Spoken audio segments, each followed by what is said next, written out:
You're listening to the AFTERBUZZ TV Network, now the largest new media platform on the web, and your #1 source for after-show entertainment.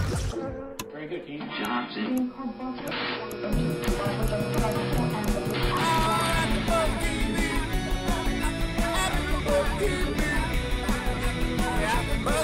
The AFTERBUZZ Studios in Los Angeles, California, presented by Maria Menounos and Bing.com, and streaming live thanks to Akamai Technologies. This is AFTERBUZZ TV's Dexter After Show.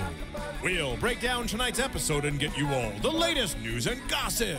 If you'd like to buzz in on tonight's show, you can buzz us at 424-256-1729.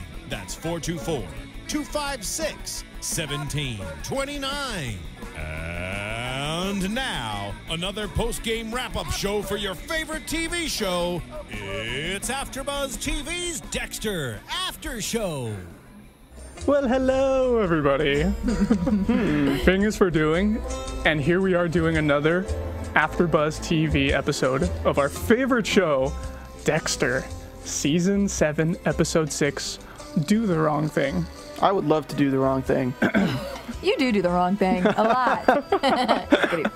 I'm Sean Overman, your host, and I am joined by my awesome co-hosts. Hey, I'm Stephen Lemieux, and I'm joined by my awesome co-host. Hey, I'm JJ Jurgens. And you are joined. Oh boy. And I'm joined by these two lovely guys. Poor Anna is sick today. I miss you, girl. I could have used you here tonight. We love you, Anna. We already miss you, Anna. Your presence is missed. It is. So, we're going to be talking about so much stuff today. It was not a very Deb and Dex rich episode this time. So we're going to be talking about Hannah McKay and Dex and what's going on with them, their crazy relationship. There's a lot of spoilers if you're listening to this podcast, so please listen to it later on if you haven't watched the show yet. Yeah, definitely. Spoiler alert! I feel Spoiler alert! our poor engineer who's controlling all our cameras tonight hasn't seen the episode. We're going to totally spoil this for him. Poor guy. Yes, that's Martin, right? Yes. Okay. I'm sorry, Thanks for Martin. joining us, Martin. Yes. Thanks for having me. So we're going to talk about, of course, Dex and Hannah, like I mentioned. We're going to talk about this new character, Sal Price, who we talked about last week. And it looks like Anna was right on the money with her little research there. We'll, of course, talk about LaGuerta and her discovery of the potential reoccurrence of the Bay Harbor Butcher. We're going to talk about Quinn and Isaak and Batista and their side roles and what's going on with their plots. Yeah. Lots of good stuff. Yes, lots of good stuff. Let's open it up by talking about Dex's kill. Dex is stalking right now with Hannah McKay. Yeah. And what do you guys think about what's going on with that, man? It clearly, obviously, this time it really opened up. James Remar, Harry, he's there giving Dexter advice over his shoulder, a little Jiminy Cricket going on, and he's telling him, like, dude, you're reaching, Dexter. What are you doing right now? So what do you guys think of that? I really like the way this whole cat and mouse with them, and there's so many. I just very intriguing the way Dexter was going after her, and then even when they do have their confrontations, how everything he says means something else, you know? Seriously, man. And we don't know what's going through her mind because it's all Dexter. It's Dexter's show. It's his monologue. It's his internal stuff that's going on, and we don't know what she's really feeling. You know, is she stalking him too? Does she like him also? Who knows what she really feels? But we also know that she's kind of onto him, you know, thinking that she is the killer as well, because when he's eyeing the purple flower and she looks back and, you know, knows he's there, and there's little gleams in her eye that we think that she knows that he's out to possibly. Yeah. Well, I don't think she knew that he was out to Dexter her as opposed to M99 her. I think she just knew that he knew, and she didn't like that. And I don't know if he was like going to she thought he was going to blackmail her or something. She just wanted to get rid of him. That's why it was so intriguing at the end where he reveals himself. And we'll get into what happens, but. I must say, Dexter is getting sloppy, man. He is not going by the code. He is totally abandoning this. You know, obviously. She fit the code. She did fit the code, but he's abandoning the code in. He cuts her. You know, we talked about it. It's a spoiler alert right huge now. spoiler. Huge spoiler alert. Spoiler alert! He cuts her off the damn table. Yeah. Come on, She is man. on the table, and she is then off the table. Oh, Yeah. no, she's back on the table. She got up momentarily. Yeah, she was... And yeah. she got pinned back down on the table. They were having some fun on that table, but they do give you a lot of like Hannah's background that you don't know too much about before this episode, because before it was mostly just Dexter. He knows about the blood splatter analysis on the dress, so it was Spatter. blood spatter analysis on the dress, and it was showed like the smaller physique stabbing the person, so he knew that Hannah was the murderer. But then things just kind of like they throw a lot of things at you, like they had Hannah's husband, who died at age 40 of heart failure. Then we have this woman, Beverly Gray. Yeah. Kind of. She was the last owner of the garden where she works out of the greenhouse area. Plant sales place, whatever it is. But also Hannah's mentor. Yes. It's funny how they set that up, because you could just see it coming as they're like, oh, so how long have you had this place? About a year. Yeah. Oh, so what happened to the old owner? Oh, she died about a year ago. Oh, well, there Heart you go. attack. Oh, Yeah. coincidence. So did your husband. I love. Coincidence. So did that one guy who took care of you at the group home Yeah. Oh, yeah. The halfway house that she went into right out of. juvie. Yeah. What did you think of that whole the whole scene between her and Dexter when Dexter's making small talk pretty terribly? Oh, that was so hilarious. I thought it was so funny because obviously we know what Dexter's agenda is. You know, Yeah. he's stalking her. He's trying to extract intel and information from her, and it's such a weird topic to bring Yeah. up. You know, obviously it's like, who would talk about? Oh, so how did your husband die? And can you give me the details on that? Yeah. I think you killed him, and I want to, judge if I can kill you too. Come on. But so great when she puts him on the spot, and then his response is, I want to take you out. Absolutely. Meaning, like, I want to kill you. Yeah, But then it's absolutely. like, she's like, on a date? That was Which was awesome. So funny. It was a good build-up, because usually people, when someone's like, tell me the truth, usually people are just like, they lie. But when she's like, keeps asking, like, tell me the truth, I want to take you out. Like, it's just, and his Yeah. facial expression, like, I just said that. It's Yeah. like, on a date. All those. See, the first conversation very awkward when they were in the greenhouse, and then when that second one when they're that was actually the third one of the episode, I think. But once they get to that point where she's offering him the coffee, which is possibly poisoned coffee. Yeah. Right. So that was hilarious, and the whole he puts it down. He knows. He knows. And you brought something up, Stephen. Like he should have took a sample of the coffee. Yeah, but that would have been so awkward. Like, hey, I'm taking your coffee cup with you. I'll bring it back. I really, I want to drink this, but I gotta go. I'm so sorry. So I'm going to drink it on the way. I'll return your mug later. I really liked how they filmed, like the whole, how they edited everything together in the Dexter's apartment when she shows up. I don't think they could have put any more sexual tension between the two of them. Seriously. In the way they filmed the angles and the whole, like, oh, you don't see that, and she puts the plant down there. I totally thought she was just going to... Plant a kiss on. Yeah, exactly. Like, the whole episode, you think she's going to do that. And I really like that, because it led up to the end. Because, like, we were watching the end, and I was just like, she better not die. She better not die.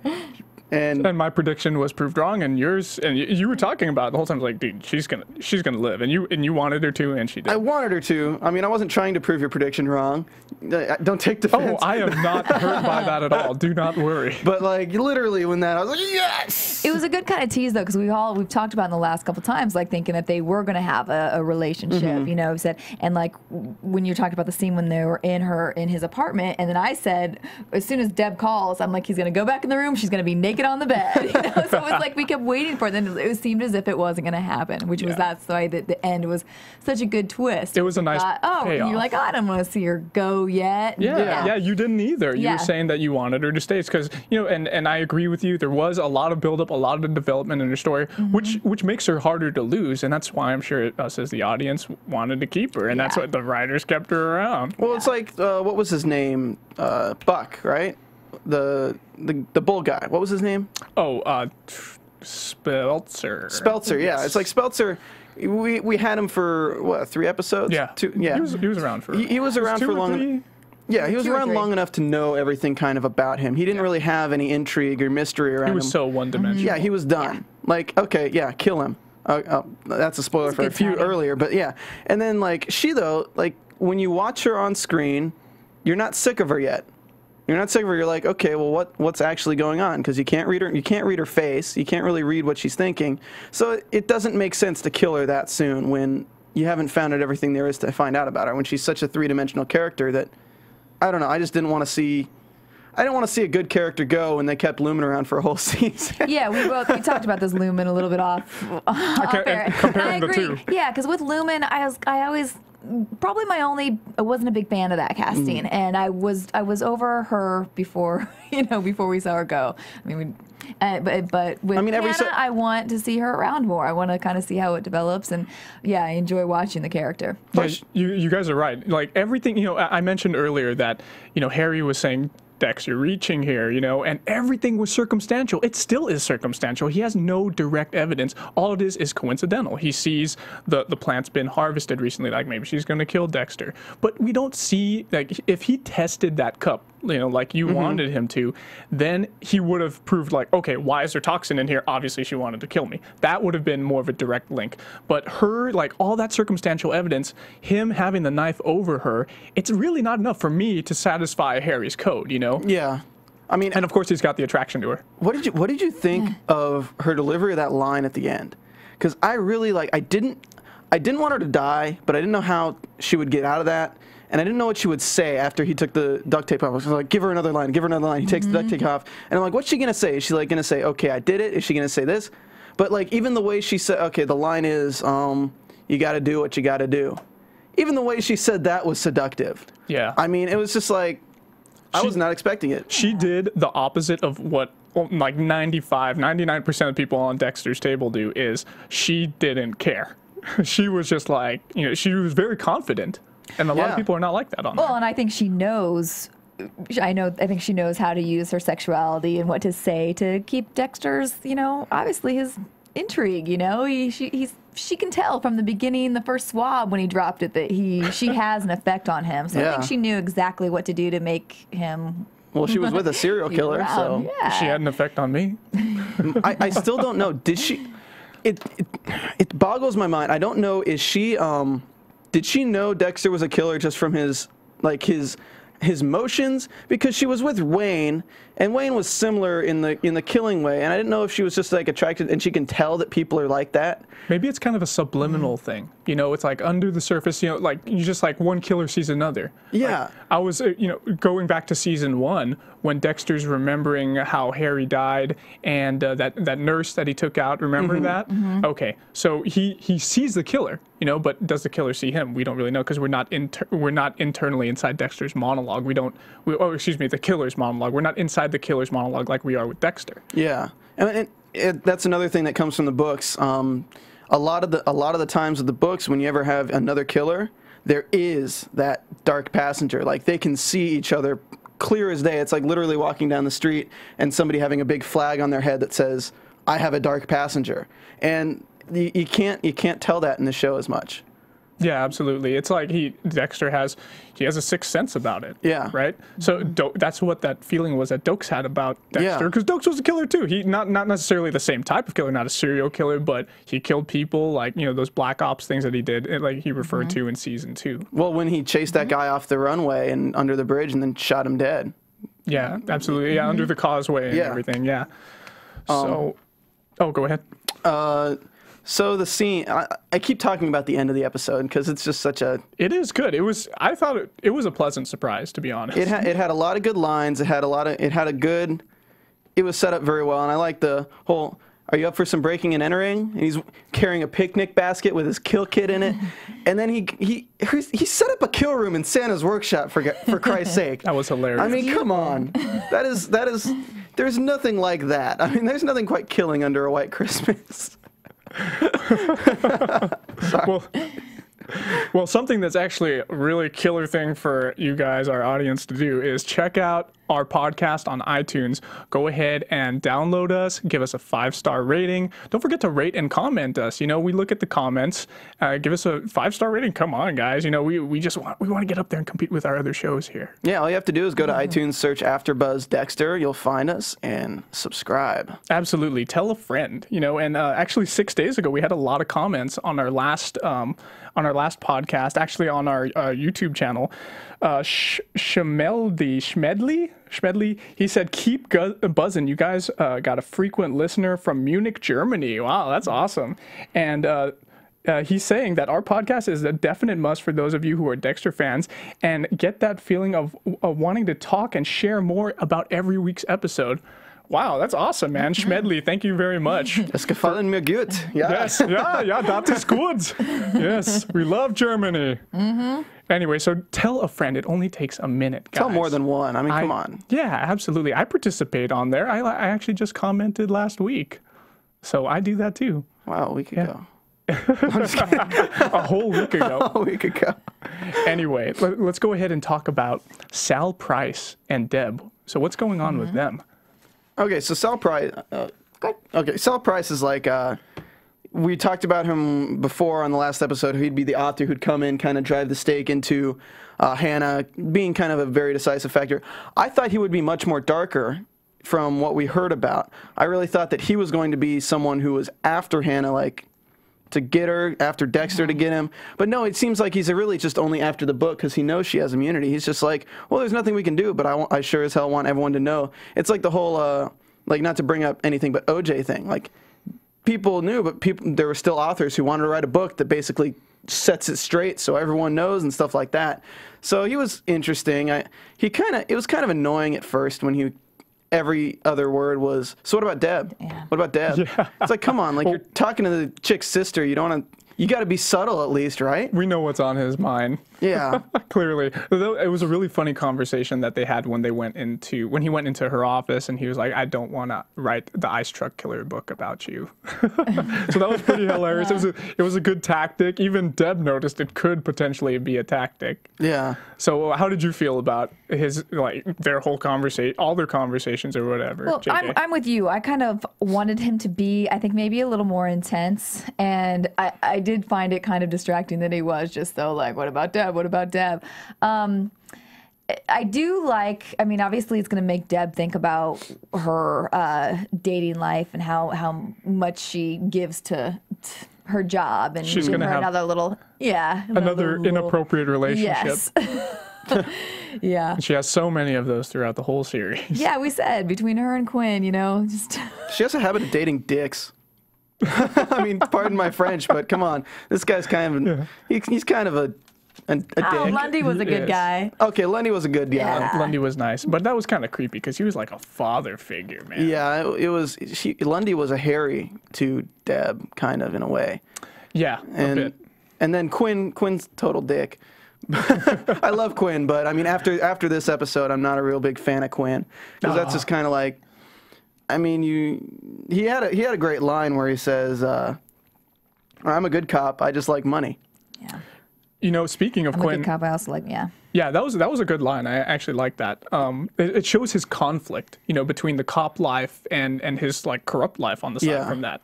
But actually, getting back to our iTunes listeners again and YouTube fans, we actually had someone DK4236. We talked about the actor Desmond Harrington and how he looks so different from when he just started on Dexter, a few seasons ago. And DK4236 said, I think a lot of fans noticed how much weight Quinn has lost at the beginning of last season. Look back at the old seasons. He gets skinnier every season. And he says, I hope everything's all right with him. So I hope so too. I don't know what's going on with Harrington, but he does. If you see before and after pictures, it's a really stark difference. Yeah, he kind of stays out of the spotlight. Yeah, I mean, I think he looks good. Do you think it's fitting for the character to look like? Yeah, well, they are in Miami, so he's tan and skinny. Yeah, I know, but I think if you look at, Deb, she's super skinny, and she's definitely changed a lot since the first season, and I just think. When you're on a show now, 7 seasons, and you're in Hollywood, of course, you're going to want to look good. You're going to look tan and fit. I don't. What worries me though is like seeing him in the whole evidence locker scene. Is like, do you see Deb? She's still got the clothes look good on her. I mean, you see the whole body shot of Quinn in the evidence locker, and really his clothing that like is the same shirt he's worn in previous seasons is like really baggy. I didn't think it was too baggy, actually. Yeah, I think he looks good. I'm not. I guess I'm missing out on everybody else's. I actually liked the shirt he wore. It's very nice. Oh yeah, it was a nice shirt. Very nice shirt. Fit and trim, and I think he's looking good. Yeah, I agree with you, JJ. So I will say though, back to Quinn, because I kind of bagged on him last week because I said he disappointed me, and this week again, I thought he was going to redeem himself when he took the money back in and said, "I'm not for sale," you know. But I was like, okay, this whole choice.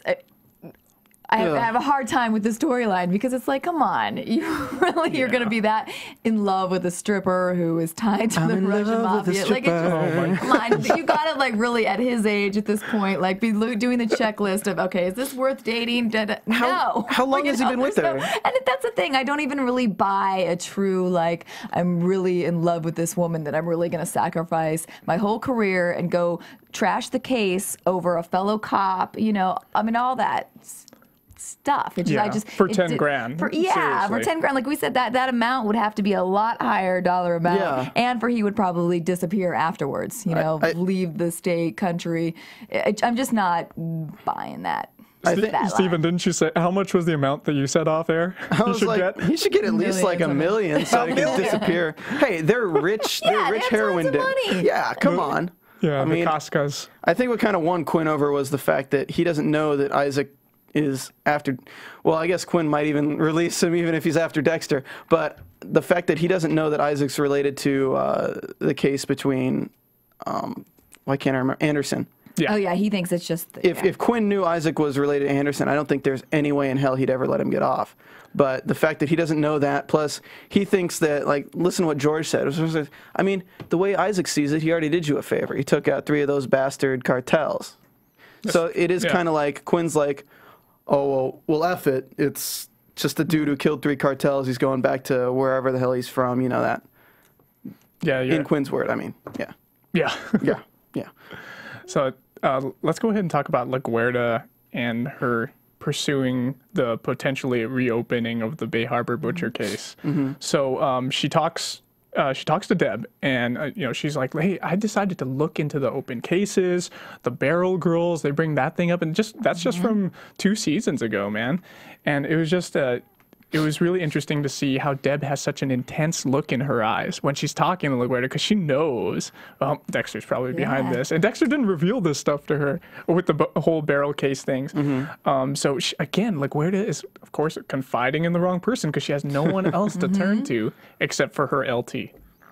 So what did you guys think about all that stuff that's going on with LaGuerta and Deb? I'm honestly surprised, like looking back at the previous seasons, I'm surprised LaGuerta didn't confide in Dexter, because there was that time where like her and Dexter seemed overly close, and nothing really got in between that too much. So it's kind of surprising that she'd go for Deb, who she's kind of been enemies with from the beginning, and not go to Dexter, who is the blood guy with a blood slide. Well, I guess she doesn't. It doesn't seem like she has as much contact with Dexter. She really liked him before. She had like an affection towards him. She was coming on to him pretty much. Exactly, but that kind of faded out. But I'm wondering, I guess that's not there at all anymore, because still going back, it's like a step to Dexter's more plausible than going straight to Deb. But I guess if she just doesn't see Dexter as like the detective type, and I don't think, I guess at this point she doesn't have that many people on her side. Women in power. So it's the 2 women up at the top, the captain and the LT, and they have to confide in each other. That's all they do, because it's a chain of command. They're really close. They're the upper echelon of the department. She can't go to Batista, number one, because he's lower. He had a relationship. They were husband and wife, and it's kind of like keep your friends close and your enemies closer. So she's confiding in Deb, and they were enemies at one point, and now she's trying to make her into a friend. I think she does realize that Deb is was a great detective and is good at what she does. She didn't like to admit that in the beginning, but now she's captain. I mean, she can. Yeah. She's like, whatever, now I'm good. Yeah, she did all her dirty work throwing other women down the river before, so now she can go ahead and confide in one, I guess. Throw Captain Matthews out under the rug. I still don't like LaGuerta, but she's not as annoying this season No, she is not. She is actually, she doesn't have too many scenes. She at least has one scene, or at least one scene every episode. And I feel like, we should talk about this in predictions later, but I feel like she might die. Hope so. This season. But well, I mean, like every other season, she's always actively doing something against the storyline and actively pissing off everyone who's watching the show. I mean, you can't really fault her for actually doing police work like this time, though. If you know what I mean? Yeah. Like, I can't... She's going after Dexter, but I can't hate her for it. Yeah. And I hate to not be able to hate her. Of course, because I think it's worse to see that she would be such a poor detective and not let let something like this slip away. Like she always has. She always has closed cases because of politics and whatnot in the previous seasons. So I think it's nice to see her pursuing something that actually matters. Yeah, right. That's what I mean. Yeah. But speaking of stuff that matters, the ABTV, that's us at AfterBuzz TV, our fall lineup really matters. And I love all the shows that we are covering this fall, from Sons of Anarchy to The Walking Dead. Doctor Who was just on earlier tonight. That's a great show too. I've seen a few episodes of that. And some of the shows that you guys are doing are on tonight too, right? JJ? There's a great 666 show. Then there is also on Wednesday night Nashville, which is a good girls' night, and I know a lot of people are really liking that show, so it's a fun one to tune into. And your fans can tune in and check you out on there, right? Yeah. That is if they have an affection towards you. And Steven, where can people see you at? Well, they can definitely see me at the Dexter After Show, because that's where they're seeing me right now, but I also do on Thursday nights at 7 Pacific Time, American Horror Story. And that's actually getting pretty real fast. Creepy. And you'll also hear my voice in random episodes of other shows because I engineer a few of them. Check out Don't Trust the Bee in Apartment 23. I've seen one episode. I love that show already. Like I've engineered for 2 episodes. I've watched one episode. It is hilarious. I've seen some behind-the-scenes stuff from that show, but what's really interesting to me is that girl, I don't even know the actress's name, but the one who's the bee, right, with the dark hair, the brunette, first place I ever saw her was in Breaking Bad. Jesse's girlfriend. Yep. Yeah, so that's so interesting. That's cool that she's got her own show now, and she's like, is she like the star of the show? Yeah, that's awesome. She is the bee, but that's a little off topic. That is far off topic. Well, let's go ahead and bring it back, though, to Dexter. Talking about our lovely Dexter show. And we mentioned LaGuerta, Quinn. Let's talk about Isaak Serco. So what's going on with him behind bars? He is a badass. We were talking, I was mentioning to you guys off air earlier that I didn't realize he was the Punisher. And that's why he kicks so much butt. He's still the Punisher. So it's Ryan Stevenson, right? Yeah. So Ryan Stevenson, British actor. This guy was the Punisher in the previous Punisher Warzone movie back, I think it was 2008, so it was like 4 years ago. Yeah. It was a while ago. The most recent one. And he kicked butt in that thing. Like, I didn't even watch the whole thing. I just saw a scene from it where he, in the beginning, he just like kills the first like mob bosses or whatever. Man, that's why he's like Punisher / Terminator in this show. He kicks so much butt. He's so intimidating, and he's got more charisma this time too. And I love it. That's why he's so cool. It's the gray hair. Yeah. It is the gray hair. It's the gray hair. And the stubble. Yeah. He's just a badass through and through. Looks good in a suit and looks good putting a screwdriver through you.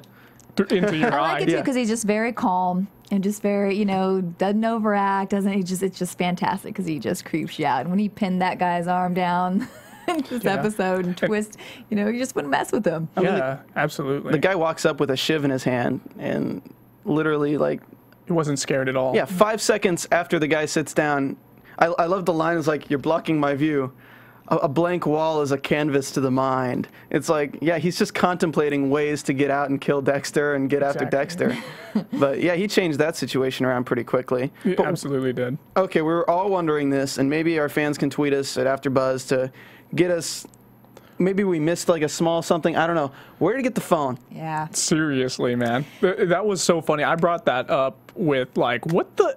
I actually thought initially that, okay, we saw the guy, the prisoner holding the shiv, and I felt like, wait a second, was it a shiv? Because it was just black and we didn't get that much of a look on it, and then he has the phone like right afterwards, but then you see him have the shiv in his hand, like Sir Isaak when he's walking away, and then he grabs the phone as well. I thought they were the same thing for like a fraction of a second, and I was like, what? I was right there with you until we rewinded and we're like, wait, no. Yeah, thankfully we have DVR here. Yeah, right? We'll still go back and see if there's something else we missed. But yeah, because otherwise it's a little that he just happens to have his cell phone tucked in his jumpsuit. It would have been interesting writing to see, though, because like they make a big deal about when the guy walks up, he sees the other gang members like looking at him and viewing the conversation. So when he breaks the guy's wrist, takes the shiv, I mean, it would have been a very interesting ploy to have somebody on the inside of that gang actually be the mule for the phone. Be the mule for the phone. He breaks his wrist to keep up appearances. Yeah. But he delivers the phone successfully because he's only been in jail. He has no friends there. He's from the Ukraine. He's in Miami, for Christ's sake. And all the Colombians are there. Yeah. And it's actually really funny because it seemed to me like it was all a bluff. Everything he said to that guy was it was a poker face, and it was really well done. I was convinced. And then he talks to George later on with their phone conversation across the glass. He's like, you got to get me out. Pretty much, you got to get me out of here. I'm not going to last very long if these guys like find out that I don't have that much backup. Because does he really? I think he does, actually. Because remember, he wasn't so much scared when he says that you got to get me out of here. It was more like, get me out of here before I kill someone and have to stay here longer. It's an inconvenience. Yeah, because he knew if he got in a confrontation that he was going to end up killing them, and then they would have more reason to keep him in jail even longer. And now he's got a weapon. He does. He has a shiv. And he has a cell phone that he puts in his nice little jumpsuit side left pocket. Yeah. Very convenient. Oh, man. So he was actually very angered that Quinn turned down the money when he found out via George. So, dude, what's up with that? Like, does he want? Oh, obviously we saw the outcome of whatever happened with that. But why is he so mad? Is it just because he just wants to get out? Yeah, right. Yeah. That was his plan. His plan was to have Quinn botch the evidence and get him out because once no blood evidence, then circumstantial, just go for self-defense and it's done. But yeah, I mean, he seemed a little pissed. Do you think Katya's already dead? Nadia, yeah. Yes. Do you think Nadia's already dead? I think it's possible. Quinn calls her 50 times, he says. I called you about 50 times. I'm so in love with you. I'm so in love with the stripper. I'm in love with the stripper. And she's gone. Yeah. No, she doesn't. She's not responding. Like Quinn if she wasn't responding, like have asked to like at least have proof before he went and stole. I mean, we'll probably find out next episode, but like still. So I agree with you, JJ. I mean, wouldn't he like? I want to know that she's alive before I go and put my whole career on the line for you guys. Quinn seems to be a very poor detective this season. Not so bright. Not just this season. But no, they do use the interesting like methods of getting things out of people because Isaac's whole story was they sent him to Siberia, he came back and that stuff. And this one is to get Quinn. They don't say we're going to put a bullet in her head. They say no, we're going to send her to the roughest sex camp in Dubai, and she'll last about 2 weeks there until she slits her own wrist. Like it's worse. It's like more mental. You better do this or it's going to happen. Like, absolutely. Because they don't seem like they're bluffing at all when they say stuff like that. That's the stick right there. They give him the carrot with all the money. Yeah. But the stick is, your girlfriend's going to die. Your stripper girlfriend, she's going down. Yeah. Sold into sex trade and slavery. Which, since you're talking about stripper girlfriends, was a funny moment with Jamie when we hear her complaining about Lewis at dinner, at lunch. That was hilarious. And she says, dating a hooker, who does that? And Angel just looks at her like, oh my God, it's disgusting. Yeah, freaking Angel. So funny. Just a funny little moment of the episode. Yeah, Batista, no relation. Yeah, seriously, like in the books, right? But does he ever say that in the show? No, they have not made that joke yet in the show yet. I don't think they could now. Well, not many people know who they're referencing when they say, hi, I'm Sergeant Batista, no relation. I actually don't know what the reference is. Could you enlighten me? I totally forgot. I forgot the complete reference. I used to know, and it went out of mind. But I still laugh at it every time I think of his name. Speaking of Batista, so he he's got his own little side story going on. He wants to retire, and that was his whole conversation with Jamie. He wants to buy that restaurant. That's so impulsive of him. Yeah. Just as impulsive as marrying LaGuerta. Oh, that's way impulsive. But probably a safer move. Yeah, probably. Well, maybe not. He may have to flush all of his money down the toilet. I don't know. I could see Batista behind a counter handing burgers to people. I don't know. I'd kind of like that because Batista's like the one guy I don't want to die before the end of the series. I don't want him to die either. No. I like him. Vince, I don't want Vince to die, but Batista, I'd rather have Batista live than Vince live. Sorry, Vince. I agree with you, but I can't even see Vince Masuka dying either. Like he's just in the lab all the time. Who would get to him? Like Dexter's the only person who could, but why would Dexter kill Masuka? I could see Vince taking a bullet for someone in the next season or something. And prediction, maybe. Quite possibly. I don't know. Probably some dramatic irony there. Dexter's trying to kill Vince, and he ends up taking a bullet for Dexter. Oh my gosh.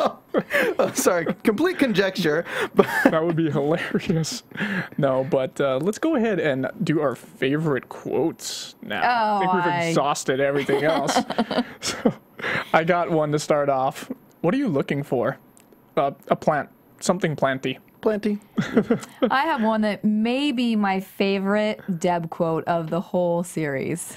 I mean, not this year, but not just this season. Oh, I know what this is. When she says, "A good theory gives me a girl boner."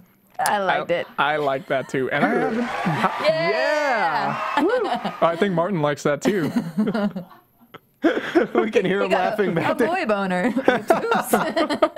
Wait, doesn't that normally happen? JJ, is there something you're not telling us? No. Are you sure? Anyway, your turn. I believe you. There was that good line. We already went through. Hookers, gross. Who does that? We already did that. Occupational hazard. I can get pretty dirty. Oh Yeah. yeah. Yeah, that was pretty good. I like that one too. And then I got one. And of course Dexter, he says this throughout the series, but he said it twice tonight, right? Yeah. I really need to kill someone. Yes, he really needs to. Which he's really going to be in bad shape by next episode. Unless. Oh, go ahead. No, because Sorry. he didn't get his fill. So He didn't get his fill. He actually released something. yeah, that's true. He might be calm now. So there is one thing we forgot to get into with Sal, and that's how Sal and Deb are teaming up for the Hannah case. Yes, that is really important for next time. Yeah. I didn't want to forget about that because it was kind of like a funny comedic relief during the date when he has the evidence right there and she's like, "I'll totally make out with you if you show me the evidence." It's like, oh, this is the best date ever. I would love that. If first dates happen like that, that would be so awesome. Well, I mean, it's a first date with Debra Morgan. He's going to get more than a kiss anyway. I wonder if he thought it would be that easy to get her to make out with him. I don't think so. I think otherwise, he wouldn't have gone through Dexter anyway to try to ask all these questions about her. He would have just gone straight for her. They didn't show it though. They didn't show the make out. They didn't. Usually they like to do that. Maybe he's not going to be a romantic interest for her for very long. Maybe not. Woo! But and then there's It would have been gratuitous to see them making out a little bit. We got that nice payoff at the end of the episode. yeah. So we'll Oh, see. that was nice. Yeah. Do you want to get into do you want to do I have the one more. previews before in predictions, or do you want to do them now? Well, I got one last quote to wrap up. And I think we kind of mentioned this earlier. Is I want to take you out Yes. Yeah. on a date. That's my girl for wasting. On a Yeah. date? You always hate it when you get that in real life, though. Yeah, I want to take you out on a date. Yeah, because normally the girls think we're gonna kill them. No, but it's always a bad sign maybe. when that's the response you get. Okay, but so I don't think we have any news and gossip tonight, so don't press the button, Martin. But let's go ahead and if there's nothing else, let's go ahead and move into our predictions. Yes. And now, your AfterBuzz TV predictions. What do we got? What do we got? I'll start.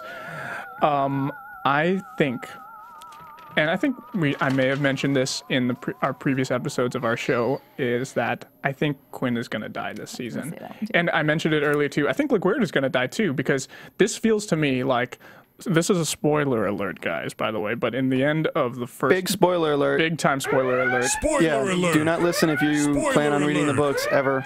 Yeah, so regarding the books, and I just read the first book of Dexter, Darkly Dreaming Dexter by Lindsay, LaGuerta dies at the end. So I have a feeling that they're going to like revisit that, or they're going to use that plot line, and they're going to have LaGuerta die off this season. And I think Quinn might die too. Yeah. Is that all your predictions? Those are my predictions. All right. How about some JJ? I definitely was going to say, I think I said before that Quinn's number is going to be up. You just can't mess around with what he's messing around with and expect to be okay. I am still kind of hoping to see. I'm happy that Hannah is still around, and that I think I said before I thought they were going to team up and maybe have a kill. And it looks like we're going to see that within the next episode before he kills her, because I feel like he's got to kill her at some point. Steven? I think Nadia's gonna kill Quinn. I think that Nadia? I think Deb's gonna ask Dexter to kill Hannah. Yep. I think Isaak and his crew are going to take Hannah hostage and use her against Dexter. And I think Hannah gets killed by the Ukrainians. And I think Deb helps Dexter out of a sticky situation with the Ukrainians by killing Isaak herself. Wow. Yeah, that's a mouthful, isn't it? Lots of crazy predictions from your end, Steven. I don't know. I really see Isaak getting killed by Deb this season. Okay. You know what? I agree with you for now, because some of my predictions have been wrong. But thanks a lot for joining us, guys. We'll be seeing you back here for our AfterBuzz TV episode of Dexter next week, and it's a great season so far. I'm enjoying it. I know everybody else here is. Yeah, I'm loving it. And our fans, don't forget to tweet us at AfterBuzz TV. Leave us comments on iTunes, on our YouTube channel, and we'll give you guys a shout out, just like we did to a couple of fans tonight. You guys can find me at Sean_Overman on Twitter. Steven? You can find me at Stephen Lemieux. It's just read that little thing underneath my name, STEPHENLEMIEUX. And that's a mouthful. Yeah, that is a mouthful. I think I have so few followers because nobody can spell my name. And JJ. I am at JJ Jurgens or at jjjurgens.com. That's so much easier. Yeah, Jurgens. Yeah, Jurgens for my German fan. Yeah, Jurgens. Yeah. Well, thanks a lot, guys, and we'll see you next week. From Bing.com, executive producers Maria Menounos, Kevin Undergaro, Phil Svitek, and the entire AfterBuzz TV staff, we would like to thank you for listening to the AfterBuzz TV network. To watch or listen to other after shows and post comments or questions, be sure to visit AfterBuzzTV.com. I'm Sir Richard Wentworth, and this has been a presentation of AfterBuzz TV. Buzz you later. The views expressed herein are those of the hosts only and do not necessarily reflect the views of AfterBuzz TV or its owners or principals.